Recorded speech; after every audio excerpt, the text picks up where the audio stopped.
അയാളുടെ പാട്ടിലൂടെ തൻ്റെ ജീവിതത്തിലുണ്ടായ പ്രശ്നങ്ങൾ, ദുരിതങ്ങൾ, വേദനകൾ, നൊമ്പരങ്ങളൊക്കെ പാട്ടിലൂടെ അയാൾക്ക് കിട്ടിയിരിക്കുന്ന മീഡിയം അയാൾക്ക് ആ ഗാനത്തിലൂടെ ജനങ്ങളിലേക്ക് എത്തിക്കാൻ, അത് ചെയ്യുന്നതിൽ എന്താ തെറ്റ്? അത് നല്ല കാര്യം തന്നെ. അയാളുടെ മീഡിയത്തിലൂടെ അയാൾ പാടിക്കോട്ടെ, നല്ല കാര്യം തന്നെ. പക്ഷേ ജാതീയത പറഞ്ഞും സ്വന്തം ജാതിയെ ചവിട്ടിത്താഴ്ത്തിയും അത് മറ്റുള്ളവരുടെ മേൽ സ്വന്തം ജാതിയെ ലെറ്റ് മീ കംപ്ലീറ്റ് സ്വന്തം ജാതിയെ ചവിട്ടിത്താഴ്ത്തിയും സ്വന്തം ജാതിക്കാർ അങ്ങനെയാണെന്ന് പറഞ്ഞ് അവഹേളിച്ചും കൊണ്ട് നമ്മൾ മറന്നു തുടങ്ങിയ ആ വൃത്തികെട്ട കാലത്തെ പിന്നീട് ഓർപ്പിച്ചുകൊണ്ട് മറന്നു തുടങ്ങിയ ഞാനൊന്ന് ചോദിക്കട്ടെ,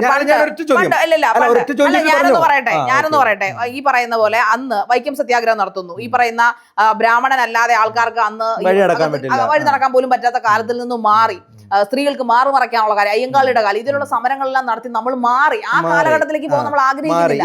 ആ കാലഘട്ടത്തെ കുറിച്ചാണ് ആ കാലത്ത് മാറിയെന്ന് നിങ്ങളോട് ആര് പറഞ്ഞു?